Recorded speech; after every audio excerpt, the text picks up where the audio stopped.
آپ پریشان نہ ہو کہ پوری ٹیم بیٹھی ہوئی ہے. یہ پوری ٹیم صرف اور صرف آپ کا حوصلہ بڑھانے کے لیے بیٹھی ہوئی ہے تاکہ آپ ہمت نہ ہاریں. تو اس لیے یہ پوری ٹیم صرف اور صرف آپ کے خلوص میں علی جناب بابو حسین صاحب اور جناب محمد عالم صاحب ان کی والدہ کی یہ چیلم کی فاتحہ کا سلسلہ ہے.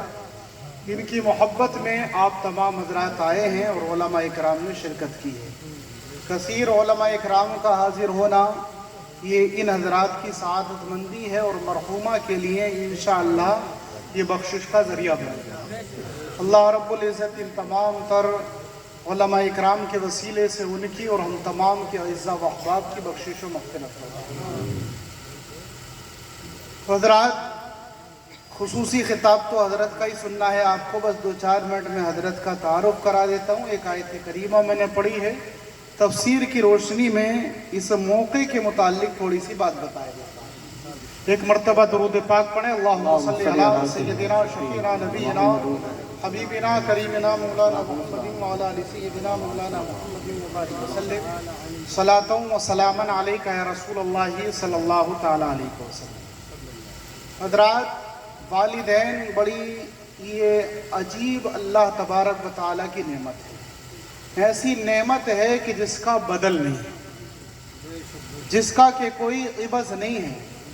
انسان ہر ایک رشتے کا عوض اور بدل تلاش کر سکتا ہے, لیکن اس ماں کا, ان باپ کا عوض اور بدل اس کے پاس نہیں ہے.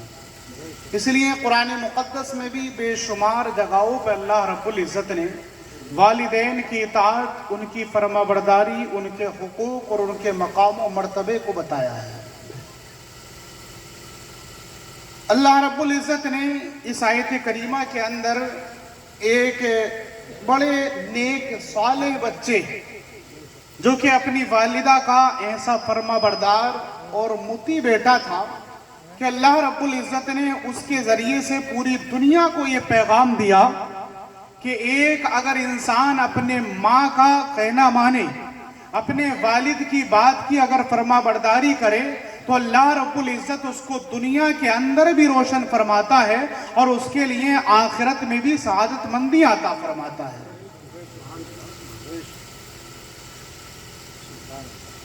کیا نیک بچہ ہے, ایسا صالح اور نیک بچہ ہے کہ قوم بنی اسرائیل کی بات ہے.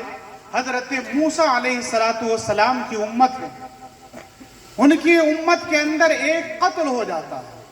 قتل ہونے کے بعد میں مارا رشتہ دار نے ڈال دیا دوسرے محلے کے اندر. لیکن آج دنیا کی ریسرچ چل رہی ہے, نئی نئی ٹیکنالوجی ہے, اور اللہ رب العزت کا یہ خصوصی انعام ہے انسانیت کے اوپر.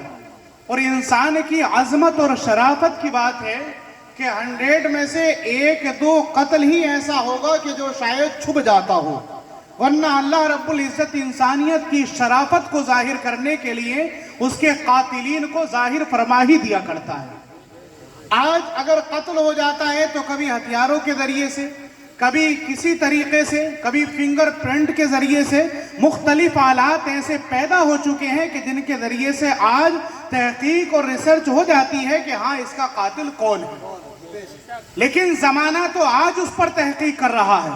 میں آپ کو قرآن کے حوالے سے کہوں کہ آج سے تقریباً 1400 برس پہلے ابھی نہ فنگر پرنٹ تھے, نہ کوئی لوگوں کے پاس ایسے آلات تھے, نہ جدید ایسی ایجاد تھی کہ جن کے ذریعے سے یہ جانا جا سکے کہ اس کا قاتل کون ہے.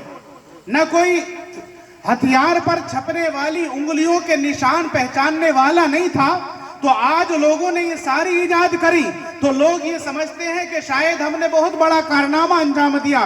لیکن ذرا غور کیجئے اس وقت کو کہ نہ لوگوں نے فنگر ایجاد کیے تھے, نہ بائیو میٹرک کا ایجاد ہوا تھا, نہ مختلف طریقے کی ایجادیں تھیں. صرف و صرف تھے تو اللہ والے تھے. اللہ رب العزت نے ان اللہ والوں کو وہ ہنر عطا فرمائے تھے. ان کی نیکی کی وجہ سے اللہ رب العزت نے ان کو وہ سلیقہ عطا فرمایا تھا. وہ باتیں اللہ تعالیٰ نے ان کے لیے روشن فرما دی تھی کہ آج ایک زمانہ گزرنے کے بعد لوگ جس کی تحقیقیں کر رہے ہیں, اللہ رب العزت نے ایک زمانے پہلے لوگوں کے سامنے وہ ظاہر فرما دی. بے شک بے شک.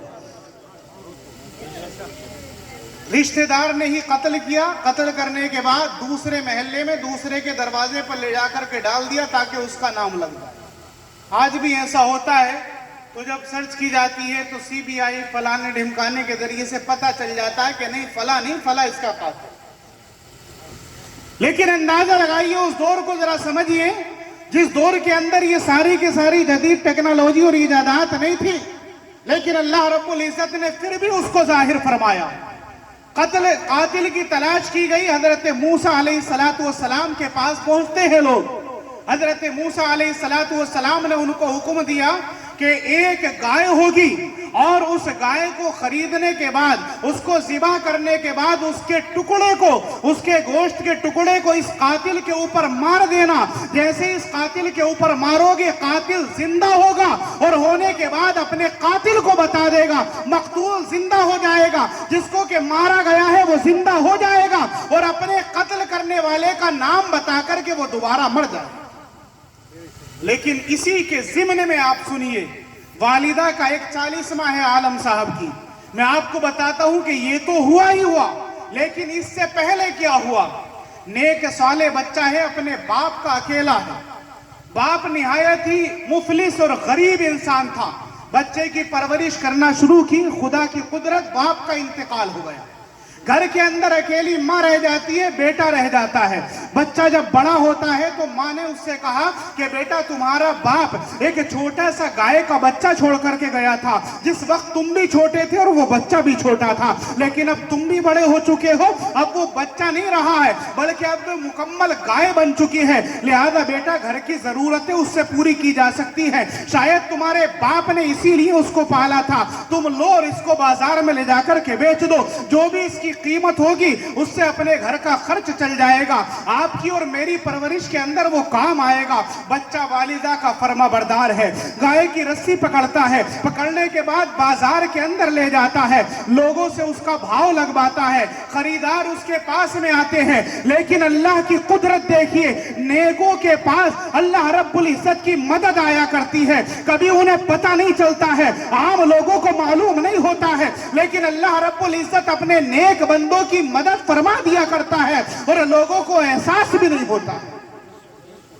ایک فرشتہ اللہ رب العزت نے انسان کی شکل میں بھیجا۔ آنے کے بعد میں فرشتے نے پوچھا بیٹا گائے بیچتے ہو کیا؟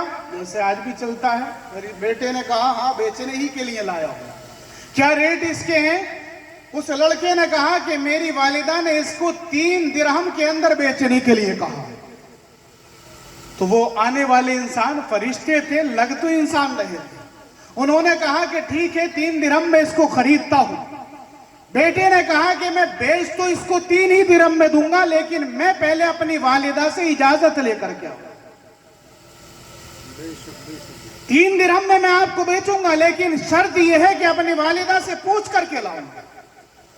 بیٹا اپنی ماں کے پاس گیا، ماں نے کہا کہ بیٹا اب تم جا کر کے جب جاؤ گے اور جانے کے بعد میں اگر تمہارے پاس وہ دوبارہ انسان آئیں تو ان سے کہنا کہ میری والدہ نے اجازت اس کو بیچنے کی دی ہے، لیکن پوچھوں گا اپنی والدہ سے۔ چنانچہ وہ دوبارہ بچہ جاتا ہے اور اس خریدنے والے نے کہا کہ تم اپنی ماں سے مت پوچھو، میں 3 کے بجائے 6 درہم دیتا ہوں۔ لڑکے نے کہا کہ چلو ٹھیک ہے 6 ہی میں بیچوں گا، لیکن شرط یہ ہے کہ والدہ سے پوچھوں گا۔ پھر دوبارہ ماں کے پاس آیا، ماں اس طریقے سے خریدار آئے ہیں، وہ 3 کے بجائے اب 6 درہم لگا چکے ہیں۔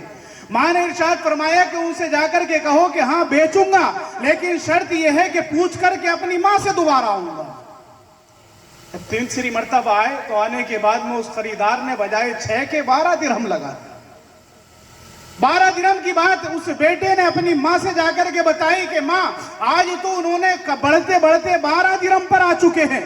ماں نے ارشاد فرمایا کہ بیٹا اب وہ اگر 12 پر آ گئے ہیں تو ان سے تم سودا کر لو، لیکن یہ ان سے پوچھ لینا کہ آپ خود ہی بتاؤ کہ میں اس کو بیچوں یا نہ بیچوں۔ ماں سمجھ گئی کہ آنے والا کوئی عام انسان نہیں ہے، اللہ رب العزت نے شاید ہماری مدد کے لیے کسی فرشتے کو بھیجا ہے، اور وہ فرشتہ میرے بیٹے کی آزمائش لینا چاہتا ہے اور وہ جاننا چاہتا ہے کہ تاکہ معلوم ہو جائے کہ یہ بیٹا اپنی ماں کا کتنا بڑا فرما بردار ہے کہ بھلا اگر میں اس کو ریٹ بڑھاؤں اور اپنی ماں سے پوچھے بغیر خریدوں تو آخرکار یہ اپنی ماں کی اطاعت و فرما برداری کرتا ہے یا نہیں کرتا؟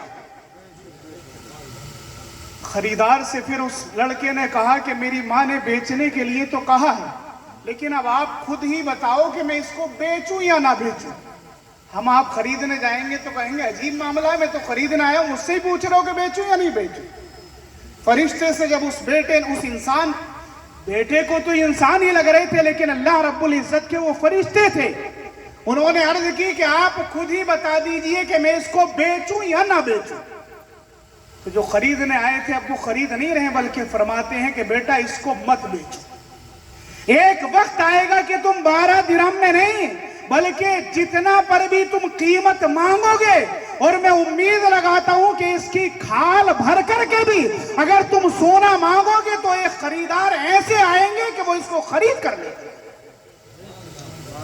12 درہم کے اندر نہیں بیچا، 3 میں نہیں بیچا، 9 میں نہیں بیچا، 6 میں نہیں بیچا، واپس لے کر کے گھر آ جاتے ہیں۔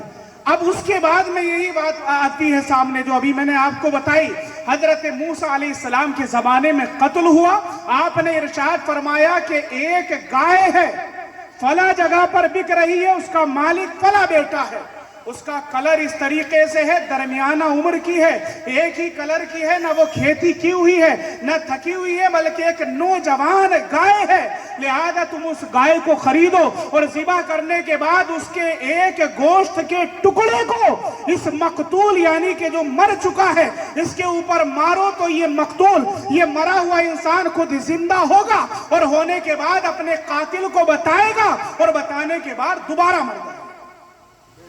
ظاہر سی بات ہے کہ کتنے بڑے ضرورت مند ہوں گے کہ ان کے مقتول کے قاتل کا پتہ چل رہا ہے کہ کس نے مارا ہے ہمارے عزیز کو، کس نے مارا ہے ہمارے باپ کو، کس نے مارا ہے ہمارے بھائی کو۔ جب اگر ایسی ضرورت ان کے سامنے پیش آئی، وہ ضرورت کو سمجھتے سمجھتے اس بچے کے پاس پہنچ